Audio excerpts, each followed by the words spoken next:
BNP নেতারা আসল ঘটনা জানিয়ে দেয় আওয়ামী লীগ সরকার কঠিন অবস্থায় পড়েছে, যার ফলে আওয়ামী লীগকে আনুষ্ঠানিকভাবে বিবৃতি দিয়ে বিএনপি নেতাদের সমালোচনা করতে হয়েছে।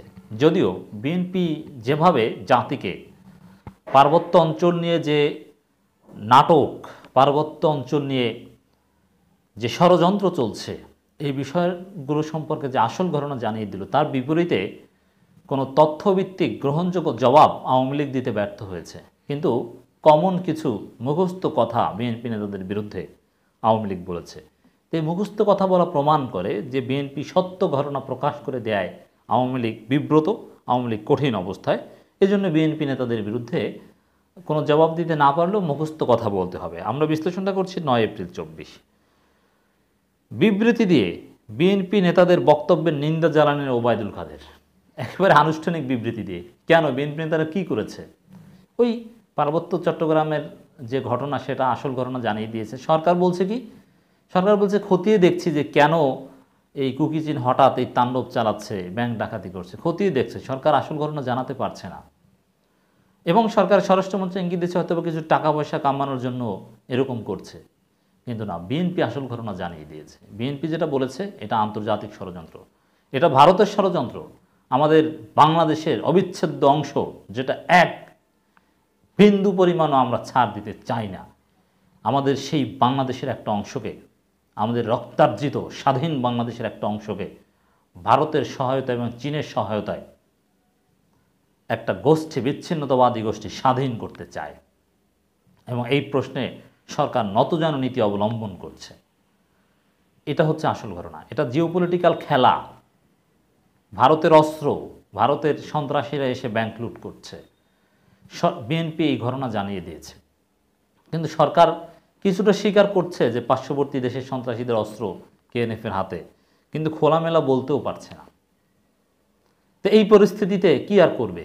এজন্যে ওবায়দুল কাদেরের প্রতিক্রিয়াটা বিএনপি নেতাদের বক্তব্যের বিপরীতে আপনাদেরকে একটু শোনাতে চাই। এতেই আপনারা বুঝবেন যে আওয়ামী লীগ কতটা বিব্রতকর অবস্থায় আছে।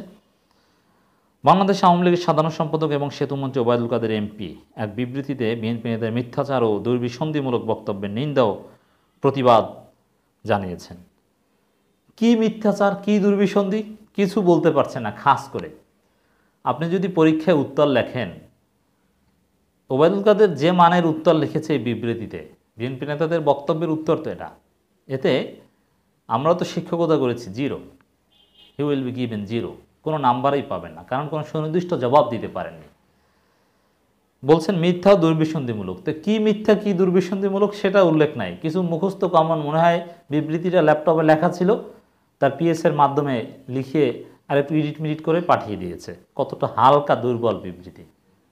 বিএনপি নেতাদের বিরুদ্ধে বলতে হবে বলছে। আর বিএনপি আসল বিরোধী দল, বিএনপিকেই সরকার ভয় পায়।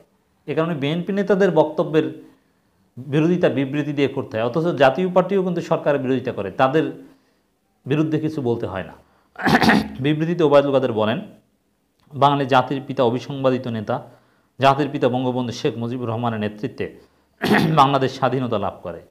এটা তো আমরা সবাই মানি, এটা বিএনপিও মানে যে স্বাধীনতার সর্বদিনেও জাতির পিতা বঙ্গবন্ধু শেখ মুজিবুর রহমান। কেউ সরাসরি আমরা জাতির পিতা সরাসরি বলে মানি, আর বিএনপি বা জামাতের সিনিয়র নেতারা স্বাধীনতার স্থপতি এই কথা বলে মানে। মির্জা ফখরুল ইসলাম আলমগীর কিছুদিন আগে স্বাধীনতার সর্বাধিনায়ক মহান নেতা বঙ্গবন্ধু শেখ মুজিবুর রহমানকে শ্রদ্ধার সাথে স্মরণ করেছেন। অতএব এটা বলার কি আছে? এটা তো সবাই জানে, আমাদের পাঠ্যপুস্তকেও আছে, জাতির পিতা বঙ্গবন্ধু শেখ মুজিবুর রহমান আমাদের সংবিধানে আছে। এর মানে কোনো জবাব তো নাই, এই জন্য এই মুখস্থ কথাগুলো বলে দিচ্ছেন, চালিয়ে দিচ্ছেন। স্বাধীনতার পর বঙ্গবন্ধুর হাত ধরে বাংলাদেশের স্বপ্নের পথে যাত্রা শুরু করে, কিন্তু 1975 সালে 15 আগস্ট কালো রাতে মানব সভ্যতার ইতিহাসে, এই ইতিহাসগুলো এখানে টানা হচ্ছে কেন? 75 সালের ঘটনার সাথে তো আওয়ামী লীগের লোকজনই জড়িত। সেটা তো আওয়ামী লীগও অনেকটা স্বীকার করে, যেমন খন্দকার, মোশতাক, তারা কারা? 15 আগস্ট কালো রাতে মানব সভ্যতার ইতিহাসে নৃশংসতম হত্যাকাণ্ডের মধ্য দিয়ে সর্বকালের সর্বশ্রেষ্ঠ বাঙালি জাতির পিতা বঙ্গবন্ধু শেখ মুজিবুর রহমানকে সপরিবারে হত্যা করে বাংলাদেশের অগ্রযাত্রাকে ব্যাহত করা হয়েছিল। একইভাবে হন্তারকের দল 3 নভেম্বর জেলখানায় জাতীয় 4 নেতাকে হত্যা করেছিল। সেদিন কোথায় ছিল গণতন্ত্র, কোথায় ছিল মানবাধিকার? 1975 সালের নৃশংসতম হত্যাকাণ্ডের পর খুনি জিয়ার হাতে জন্ম নেয় বিএনপির যখন গণতন্ত্রের কথা বলে, মানবাধিকারের কথা বলে, ইতিহাস তখন বিদ্রুপ হাসি হাসে। দেখুন ৩ নভেম্বরের কথা, ৭৫ সালে ১৫ আগস্টের কথা, এগুলোর বিরুদ্ধে বিএনপিও, এগুলো বাংলাদেশের সবাই এই হৃদয় বিদারক মর্মান্তিক ঘটনাগুলোকে খুবই মর্মান্তিকই মনে করে। কিন্তু এগুলো এখন বিএনপির বিরুদ্ধে টেনে আনা হচ্ছে। এখন ১৫ই আগস্ট ওই দিবস না, ৩ নভেম্বরও না, এখন তো এপ্রিল মাস, আমরা ৯ এপ্রিল কথা বলছি। এগুলো কেন টেনে আনছেন তাহলে? এর আসলে কোনো জবাব নাই। এজন্য ইতিহাসের কিছু মুখস্থ কথা ল্যাপটপে লেখা ছিল, চালিয়ে দিয়েছেন। বিবৃতিতে আওয়ামী লীগের সাধারণ সম্পাদক বলেন, জিয়ার পদঙ্ক অনুসরণ করে বেগম খালেদা জিয়া 1996 সালে 15 ফেব্রুয়ারি প্রশাসন নির্বাচন করেছিল, যা থেকে মিরপুর ও মাগুরা মার্কা উপনির্বাচন উপহার দিয়েছিল বিএনপি। নির্বাচনে কারচুপি করে ক্ষমতা দখলের পায় তারা আজিজ মার্কা নির্বাচন কমিশন গঠন এবং 1,23,00,000 ভুয়া ভোটার সৃষ্টি করেছিল।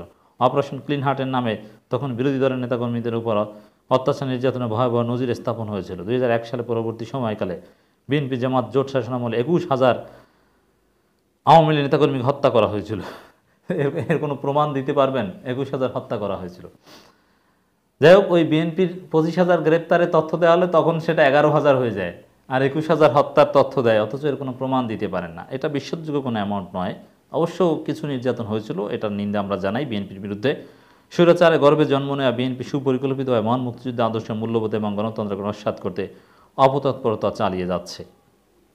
তিনি বলেন, বিএনপি নেতাদের উচিত ছিল তাদের অগণতান্ত্রিক কর্মকাণ্ডের জন্য জাতির কাছে নিঃশর্ত ক্ষমা প্রার্থনা করে, অথচ তারা সেটা না করে বারবার বরাবরের ন্যায় দুর্বিসন্ধিমূলক বক্তব্য দিয়ে যাচ্ছে। গণতন্ত্রের হত্যাকারীরা আজ যখন গণতন্ত্র নিয়ে কথা বলে তখন বুঝতে হবে তাদের ভিন্ন উদ্দেশ্য আছে। এটা গণতন্ত্রের জন্য তাদের মায়কান্না ছাড়া আর কিছুই নয়। গণতন্ত্রের প্রতি বিএনপির কোনো দায়বদ্ধতা নেই। গণতন্ত্রের জন্য তাদের আহাজারি মূলত 21 আগস্টের গ্রেনেড হামলার মাস্টারমাইন্ড খোয়াব ভবনের অধিপতি, দুর্নীতি, সন্ত্রাস ও দুর্বৃত্তায়নে বরপুত্র তারেক রহমান দুঃশাসনের যুগে দেশকে ফিরিয়ে নেওয়ার জন্য। এই হচ্ছে বিবৃতি, আমাদের কাছে যেটা এসেছে। পূর্ণাঙ্গ বিবৃতি শোনালাম। তো দর্শক, তো এখানে সাম্প্রতিক বিষয় নিয়ে কি আছে, কি এমন আছে যেটাকে আনুষ্ঠানিকভাবে বিবৃতি দিয়ে ওবায়দুল কাদেরের বিরোধিতা করতে হবে? কিছু নেই, মুখস্থ কথা। এর মানে যে বিএনপি নেতারা আসল ঘটনা জানিয়ে দিচ্ছে, এর কোনো জবাব আওয়ামী লীগের কাছে নেই, এজন্য মুখস্থ কিছু কথা ল্যাপটপ থেকে কপি করে চালিয়ে দিচ্ছে। এই হচ্ছে আওয়ামী লীগের অবস্থা। মাননীয় মন্ত্রী, আওয়ামী লীগের সম্মানিত সাধারণ সম্পাদক জনাব ওবায়দুল কাদেরের এই বিবৃতি পরিপূর্ণভাবে আপনাদেরকে পড়ে শোনালাম এই কারণে যে দেখেন যে আওয়ামী লীগের চরিত্রটা কি।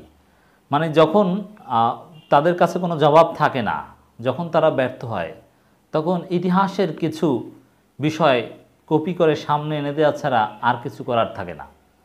সুনির্দিষ্ট কোনো জবাব দিতে পারছে না। পাহাড়ের ঘটনা সম্পর্কে আমরা উদ্বিগ্ন, আমাদেরকে আশ্বস্ত করতে পারছে না। আমাদেরকে কারণ উদ্ঘাটন করে কেন এই নাথান বমরা, এই কুকিচিনরা এই কাজগুলো করছে, সরকারের পক্ষ থেকে সুনির্দিষ্ট কোনো জবাব নেই। গোয়েন্দা সংস্থার পক্ষ থেকেও সুনির্দিষ্ট কোনো ব্যাখ্যা নেই। হয়তো বা টাকার জন্য করছে, এরকম উদ্ভট ব্যাখ্যা দেওয়া হচ্ছে। তো এজন্য এইসব ইতিহাস সামনে এনে আসল ঘটনা আসলে আড়াল করতে চাচ্ছে সরকার, কিন্তু বিএনপি আসল ঘটনা জানিয়ে দিচ্ছে।